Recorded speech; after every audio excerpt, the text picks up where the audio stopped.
Hello students, I am Ansari, commerce lecturer in Government PU College, Kapur. Today we shall discuss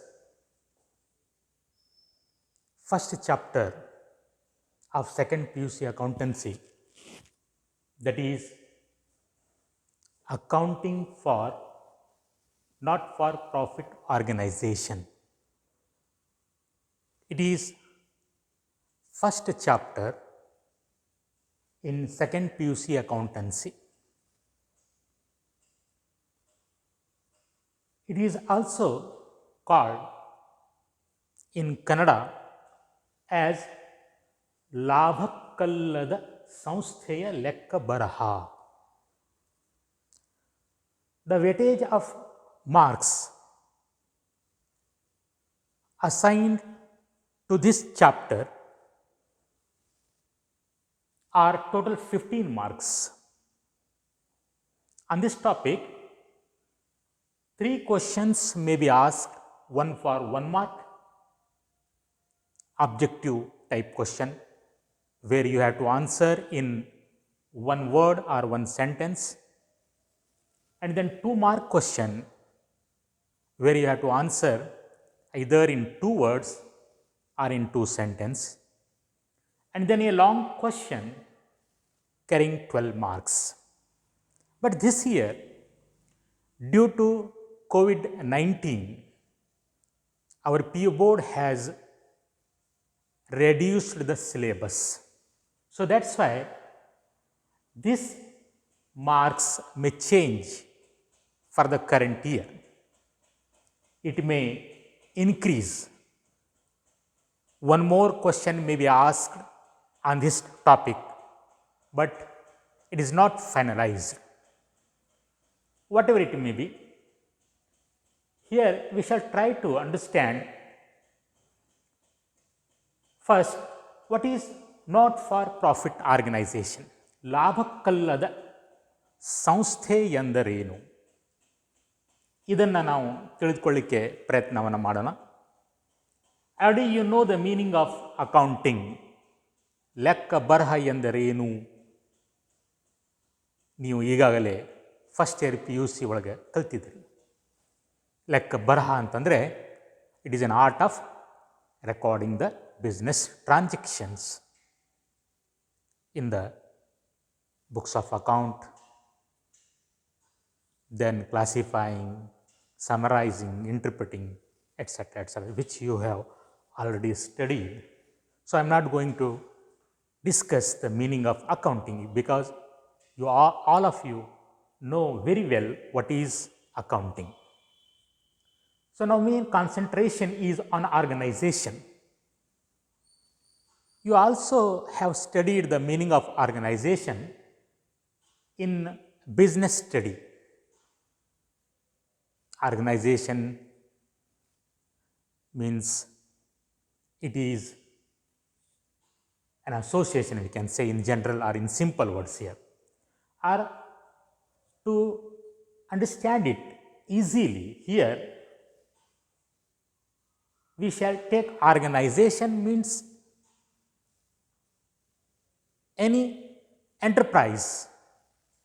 It may be sole trading concern, or it may be a partnership firm, or it may be a joint stock company. ಏಕ ವ್ಯಕ್ತಿ ವ್ಯಾಪಾರಿ ಸಂಸ್ಥೆ ಆಗಿರಬಹುದು, ಅಥವಾ ಪಾಲುಗಾರಿಕಾ ಸಂಸ್ಥೆ ಆಗಿರಬಹುದು, ಅಥವಾ ಕೂಡ ಬಂಡವಾಳ ಸಂಸ್ಥೆ ಆಗಿರಬಹುದು, ಅಥವಾ ಸಹಕಾರಿ ಸಂಸ್ಥೆಗಳು ಆಗಿರಬಹುದು. ಅವುಗಳಿಗೆ ಸಾಮಾನ್ಯವಾಗಿ ನಾವು ಸಂಸ್ಥೆ ಅಥವಾ ಆರ್ಗನೈಸೇಷನ್ ಅಂತ ಕರಿತೀವಿ. ಅಥವಾ ಎಲ್ಲಿ ಒಂದು 8-10 ಜನ ಸೇರಿಕೊಂಡು ಗುಂಪು ಸೇರಿಕೊಂಡು ಸಂಸ್ಥೆಯನ್ನು ಮಾಡ್ತಾರೆ. ನೀವು ನೋಡಿದಿರಿ ಹಳ್ಳಿಗಳಲ್ಲಿ ಗಣಪತಿ ಹಬ್ಬ ಆಚರಣೆ ಮಾಡುವ ಸಲುವಾಗಿ ಊರಿನ ಕೆಲವು ಮುಖಂಡರು ಸೇರಿಕೊಂಡು ಸಂಸ್ಥೆಯನ್ನು ಮಾಡ್ಕೊತಾರೆ. ಆಮೇಲೆ ಊರಲ್ಲಿ ಪಟ್ಟಿಯನ್ನು ಸಂಗ್ರಹಣೆ ಮಾಡ್ತಾರೆ ಅಥವಾ ಚಂದ ಸಂಗ್ರಹಣೆ ಮಾಡ್ತಾರೆ. ಅದರಿಂದ ಗಣಪತಿ ಹಬ್ಬವನ್ನು ಆಚರಣೆ ಮಾಡ್ತಾರೆ. ಅಥವಾ ನೀವು ಹಳ್ಳಿಗಳಲ್ಲಿ ನೋಡಿರ್ಬೋದು, ಯುವಕರು ಯಾರಿಗೆ ಕ್ರಿಕೆಟ್ ಒಳಗೆ ಅಭಿರುಚಿ ಇದೆಯೋ ಅಂಥ ಯುವಕರು ಸೇರಿಕೊಂಡು ಒಂದು ಕ್ಲಬ್, ಕ್ರಿಕೆಟ್ ಕ್ಲಬ್ ಅಂಥೇಳಿ ಅಥವಾ ಕಬಡ್ಡಿ ಕ್ಲಬ್ ಅಂಥೇಳಿ ಇಂಥ ಸ್ಪೋರ್ಟ್ಸ್ ಕ್ಲಬ್ಗಳನ್ನು ಮಾಡ್ತಾರೆ. ಸೊ ಅದು ಸಹ ಸಂಸ್ಥೆಯ ಒಂದು ಉದಾಹರಣೆ. ಅಥವಾ ನೀವು ರೋಟ್ರಿ ಕ್ಲಬ್ ಅಂತ ಕೇಳಿರಬಹುದು, ಲಯನ್ಸ್ ಕ್ಲಬ್ ಅಂತ ಕೇಳಿರ್ಬೋದು. ಇವೆಲ್ಲ ಸಂಸ್ಥೆಯ ಉದಾಹರಣೆಗಳು. ಇನ್ಫೋಸಿಸ್ ಕಂಪನಿ ಅಂತ ಕೇಳಿರ್ಬೋದು, ಅದು ಸಹ ಒಂದು ಸಂಸ್ಥೆ. ಆದರೆ ಈ ಸಂಸ್ಥೆಗಳನ್ನು ನಾವು ಇಲ್ಲಿ ಈ ಒಂದು ಚಾಪ್ಟರನ್ನು ಈಸಿಯಾಗಿ ಸರಳವಾಗಿ ತಿಳ್ಕೊಳ್ಳೋ ಸಲುವಾಗಿ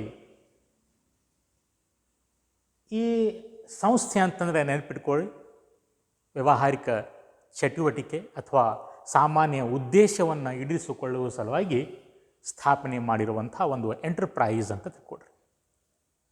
ಸೊ ಈ ಸಂಸ್ಥೆ ಅಥವಾ ಆರ್ಗನೈಸೇಷನನ್ನು ನಾವು ಎರಡು ಪ್ರಕಾರವಾಗಿ ವಿಂಗಡಣೆ ಮಾಡಬಹುದು.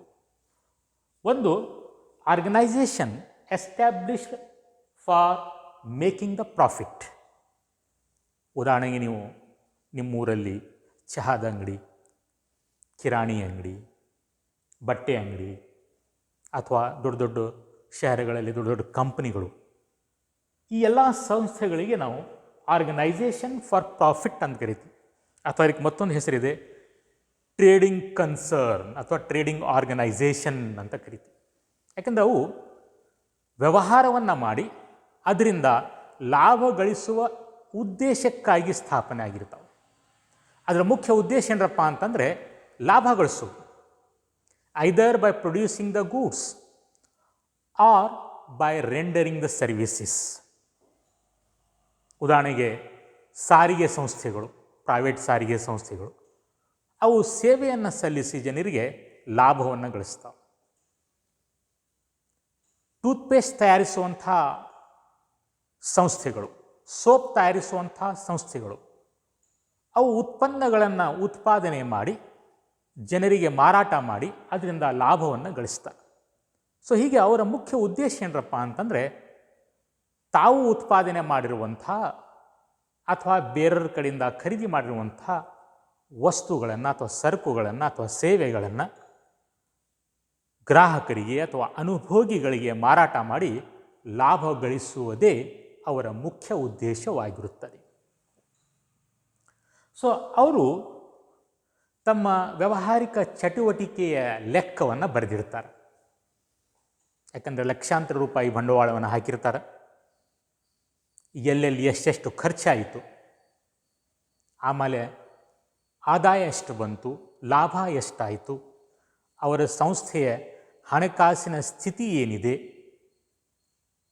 ಅವರು whether they are going upward or downward, ವರ್ಷದಿಂದ ವರ್ಷಕ್ಕೆ ಪ್ರಗತಿಯನ್ನು ಸಾಧಿಸ್ತಾ ಇದ್ದಾರೋ ಅಥವಾ ಇಲ್ಲೋ ಅನ್ನೋದನ್ನು ತಿಳ್ಕೊಳ್ಳೋ ಸಲುವಾಗಿ ಮತ್ತು ತಮ್ಮ ಸಂಪನ್ಮೂಲಗಳನ್ನು ಮಿಸ್ಯೂಸ್ ಆಗಬಾರ್ದು, ಅದರ ಮೇಲೆ ಒಂದು ನಿಯಂತ್ರಣವನ್ನು ಸಾಧಿಸುವ ಸಲುವಾಗಿ ಅವರು ಏನು ಮಾಡ್ತಾರೆ, ಲೆಕ್ಕ ಬರಹವನ್ನು ಉಪಯೋಗ ಮಾಡ್ತಾರೆ, ಅಂದರೆ ಲೆಕ್ಕವನ್ನು ಬರೆದಿಡ್ತಾರೆ. ಇದನ್ನು ನಾವು ಕಳೆದ ವರ್ಷ ಕಲ್ತಿದ್ದೀವಿ. ನಾವು ಕಳೆದ ವರ್ಷ ಲೆಜರ್ ಅಕೌಂಟಿಂಗ್, ಜರ್ನಲೈಸಿಂಗ್, ಆಮೇಲೆ ಫೈನಲ್ ಅಕೌಂಟ್ಸ್ಗಳನ್ನು ಕಲ್ತಿದ್ದೀವಿ. ಅದು ಈ ಪ್ರಾಫಿಟ್ ಅರ್ನಿಂಗ್ ಆರ್ಗನೈಸೇಷನಿಗೆ ಸಂಬಂಧಪಟ್ಟಿದ್ದು. ಇನ್ನು ನಾವು ಇದರ ಎರಡನೇ ಪ್ರಕಾರಕ್ಕೆ ಬರೋಣ. ಅದು ಆರ್ಗನೈಸೇಷನ್ ನಾಟ್ ಫಾರ್ ಪ್ರಾಫಿಟ್. ಈ ಸಂಸ್ಥೆಗಳ ಜೊತೆಗೆ, ವ್ಯವಹಾರಿ ಸಂಸ್ಥೆಗಳ ಜೊತೆಗೆ ಇನ್ನೂ ಕೆಲವೊಂದು ಸಂಸ್ಥೆಗಳನ್ನು ನೀವು ಸಮಾಜದಲ್ಲಿ ಕಾಣ್ತೀರಿ. ಉದಾಹರಣೆಗೆ Narayana Murthy foundation, Sudha Murthy foundation, Azim Premji foundation, Rotary club, Lions club, charitable hospital, Sai hospital ಅಂತ ಕೇಳಿರಬಹುದು. ಅಲ್ಲಿ ನಿಮಗೆ ಕೇವಲ 5 ರೂಪಾಯಿಗೆ ಎಲ್ಲ ಟ್ರೀಟ್ಮೆಂಟನ್ನು ಕೊಡ್ತಾರೆ. ಬರೀ ರಿಜಿಸ್ಟ್ರೇಷನ್ ಚಾರ್ಜ್ 5 ರೂಪೀಸ್ ತೊಗೊಳ್ತಾರೆ, ಉಳಿದಿದ್ದೆಲ್ಲ ಫ್ರೀ. ಅದೇ ಥರ ರೋಟರಿ ಕ್ಲಬ್, ಲಯನ್ಸ್ ಕ್ಲಬ್ನವರು ಸಮಯಕ್ಕೆ ಕಣ್ಣಿನ ಆಪ್ರೇಷನ್ನು, ಹೆಲ್ತ್ ಚೆಕಪ್ಪು, ಇವೆಲ್ಲ ಚಟುವಟಿಕೆಯಲ್ಲಿ ತೊಡಗಿರ್ತಾರೆ. ಈ ಸಂಸ್ಥೆಗಳು ಸ್ಥಾಪನೆ ಆಗಿದ್ದು ಲಾಭ ಗಳಿಸೋ ಉದ್ದೇಶಕ್ಕಾಗಿ ಅಲ್ಲ. ಈ ಸಂಸ್ಥೆಗಳು ಸ್ಥಾಪನೆ ಆಗಿದ್ದು ಸಮಾಜದ ಏಳಿಗೆಗಾಗಿ, ಸಮಾಜದ ಕಲ್ಯಾಣಕ್ಕಾಗಿ ಅವು ಸ್ಥಾಪನೆ ಆಗಿರ್ತವೆ. ಅವರ ಮುಖ್ಯ ಉದ್ದೇಶ ಲಾಭ ಗಳಿಸುವುದಾಗಿರುವುದಿಲ್ಲ, ಆದರೆ ಅವರ ಮುಖ್ಯ ಉದ್ದೇಶ ಸೇವೆ ಸಲ್ಲಿಸುವುದಾಗಿರುತ್ತದೆ. ಯಾರಿಗೆ ಸೇವೆ? ಅವರು ತಮ್ಮ ಸಂಸ್ಥೆಯ ಸದಸ್ಯರಿಗೆ ಸೇವೆ ಸಲ್ಲಿಸಬಹುದು ಅವರ ಏಳಿಗೆಗಾಗಿ. ಉದಾಹರಣೆಗೆ ನೇಕಾರರ ಸಹಕಾರಿ ಸಂಘ, ಅಥವಾ ನಾವು ಹಾವೇರಿ ಜಿಲ್ಲೆಯಲ್ಲಿ ವಾಣಿಜ್ಯ ಉಪನ್ಯಾಸಕರು ಸೇರಿಕೊಂಡು ಒಂದು ವೇದಿಕೆಯನ್ನು ಮಾಡಿಕೊಂಡಿವಿ. ಹಾವೇರಿ ಜಿಲ್ಲೆಯ ವಾಣಿಜ್ಯ ಶಾಸ್ತ್ರ ಉಪನ್ಯಾಸಕರ ವೇದಿಕೆ, ಪ್ರಾಚಾರ್ಯರ ಸಂಘ, ಅಥವಾ ಹಳ್ಳಿಗಳಲ್ಲಿ ನೋಡಿದ ಹಾಗೆ ಕ್ರಿಕೆಟ್ಸ್ ಕ್ಲಬ್, ಕಬಡ್ಡಿ ಕ್ಲಬ್, ಅಥವಾ ಎಜುಕೇಷನಲ್ ಇನ್ಸ್ಟಿಟ್ಯೂಷನ್, ಕರ್ನಾಟಕ ಲಿಂಗಾಯತರ ಎಜುಕೇಷನ್ ಸೊಸೈಟಿ. ಇವೆಲ್ಲ ಏನರಪ್ಪ ಅಂತಂದರೆ ಲಾಭ ಗಳಿಸುವ ಉದ್ದೇಶಕ್ಕಾಗಿ ಸ್ಥಾಪನೆ ಆಗಿಲ್ಲ. ಇವರ ಮೇನ್ ಫೋಕಸ್ಸು, ಇವರ ಮೇನ್ ಗುರಿ ಅಥವಾ ಉದ್ದೇಶ ಏನರಪ್ಪ ಅಂತಂದರೆ ತಮ್ಮ ನಿರ್ದಿಷ್ಟ ಸಮುದಾಯಕ್ಕೆ ಸಹಾಯವನ್ನು ಮಾಡೋದು, ಅವರ ಏಳಿಗೆಗಾಗಿ ಪ್ರಯತ್ನಿಸುವುದು, ಅಥವಾ ಇಡೀ ಸಮಾಜದ ಕಲ್ಯಾಣಕ್ಕಾಗಿ ಪ್ರಯತ್ನಿಸುವುದಾಗಿರುತ್ತದೆ. ಕೆಲವೊಂದು ಸಂಸ್ಥೆಗಳ ಸೇವೆಗಳು ಕೇವಲ ತಮ್ಮ ಸಮುದಾಯಕ್ಕೆ ಮಾತ್ರ ಸೀಮಿತವಾಗಿರ್ತಾವೆ, ಅಥವಾ ಹೆಚ್ಚಿನ ಗಮನವನ್ನು ಕೊಡ್ತಾರೆ, ಉಳಿದವ್ರಿಗೆ ಸ್ವಲ್ಪ ಕಡಿಮೆ ಗಮನವನ್ನು ಕೊಡ್ತಾರೆ. ಇನ್ನು ಕೆಲವೊಂದು ಅಲ್ಲಿ ಯಾವ ಭೇದ ಭಾವಗಳು ಇರೋದಿಲ್ಲ. ವರ್ಗದ ಮಧ್ಯೆ, ಜಾತಿಯ ಮಧ್ಯೆ, ಕಲರಿನ ಮಧ್ಯೆ ಎಲ್ಲರಿಗೂ ಸಮನಾದ ಸೇವೆಯನ್ನು ಸಲ್ಲಿಸ್ತಾರೆ. ಸೊ ಅಂಥ ಸಂಸ್ಥೆಗಳಿಗೆ ನಾವು ಕರಿತೀವಪ್ಪ ಅಂತಂದರೆ ಆರ್ಗನೈಜೇಷನ್ ನಾಟ್ ಫಾರ್ ಪ್ರಾಫಿಟ್, ಅಥವಾ ನಾಟ್ ಫಾರ್ ಪ್ರಾಫಿಟ್ ಆರ್ಗನೈಜೇಷನ್ ಅಂತ ಕರಿತೀವಿ. ಅವರು ಯಾವುದೇ ವ್ಯಾವಹಾರಿಕ ಚಟುವಟಿಕೆಯಲ್ಲಿ ತೊಡಗಿರುವುದಿಲ್ಲ. ಕೆಲವೊಮ್ಮೆ ವ್ಯಾಪಾರ ಅವರಿಗೆ ಅನಿವಾರ್ಯ ಆದರೂ ಸಹ ಅವರು ಲಾಭ ಗಳಿಸುವ ಉದ್ದೇಶಕ್ಕಾಗಿ ಆ ವ್ಯಾಪಾರವನ್ನು ಮಾಡೋದಿಲ್ಲ, ಅಥವಾ ಒಂದು ವೇಳೆ ಅದರಿಂದ ಏನಾದರೂ ಲಾಭ ಆದರೂ ಸಹ ಅದನ್ನು ತಮ್ಮ ಸದಸ್ಯರ ಕಲ್ಯಾಣಕ್ಕಾಗಿ ಉಪಯೋಗ ಮಾಡ್ತಾರೆ. ಯಾಕಂದರೆ ಅವರು ತಮ್ಮ ಸಂಸ್ಥೆಯನ್ನು ಸ್ಥಾಪನೆ ಮಾಡಿರೋದು ತಮ್ಮ ಸಂಸ್ಥೆಯ ಸದಸ್ಯರಿಗೆ ಮತ್ತು ಸಮಾಜಕ್ಕೆ ಸೇವೆ ಸಲ್ಲಿಸುವ ಉದ್ದೇಶಕ್ಕಾಗಿ ಆ ಸಂಸ್ಥೆಯನ್ನು ಸ್ಥಾಪನೆ ಮಾಡಿರ್ತಾರೆ. ಸೊ ಹೀಗಾಗಿ ಅಲ್ಲಿ ವ್ಯಾಪಾರ ಆಗಲಿ ಅಥವಾ ಲಾಭ ಅನ್ನುವಂಥ ಪರಿಕಲ್ಪನೆ ಇರೋದಿಲ್ಲ, ಅದಕ್ಕೆ ಹೆಚ್ಚಿನ ಮಹತ್ವವನ್ನು ಕೊಡೋದಿಲ್ಲ. ಅಲ್ಲಿ ಅವರ ಮುಖ್ಯ ಉದ್ದೇಶ ಏನಪ್ಪ ಅಂದರೆ ಸೇವೆ ಸೇವೆ ಸೇವೆ, ಕೇವಲ ಸೇವೆಯಾಗಿರುತ್ತೆ. ಆಮೇಲೆ ಅವರು ಇತರೆ ವ್ಯಾವಹಾರಿಕ ಸಂಘಟನೆಗಳು ಯಾವ ರೀತಿಯಾಗಿ ಬಂಡವಾಳವನ್ನು ಹಾಕ್ತಾರೆ, ಏಕ ವ್ಯಕ್ತಿ ವ್ಯಾಪಾರಿ ಸಂಸ್ಥೆ ಆಗಿತ್ತು ಅಂದರೆ ಆ ಒಡೆಯನೇ ಆ ಸಂಸ್ಥೆಗೆ ಬೇಕಾಗುವಂಥ ಬಂಡವಾಳವನ್ನು ವ್ಯವಸ್ಥೆಯನ್ನು ಮಾಡ್ತಾನೆ. ಪಾಲುಗಾರಿಕೆ ಸಂಸ್ಥೆ ಆಗಿತ್ತು ಅಂತಂದರೆ ಎಲ್ಲ ಪಾಲುದಾರರು ಸೇರಿಕೊಂಡು ಆ ಸಂಸ್ಥೆಗೆ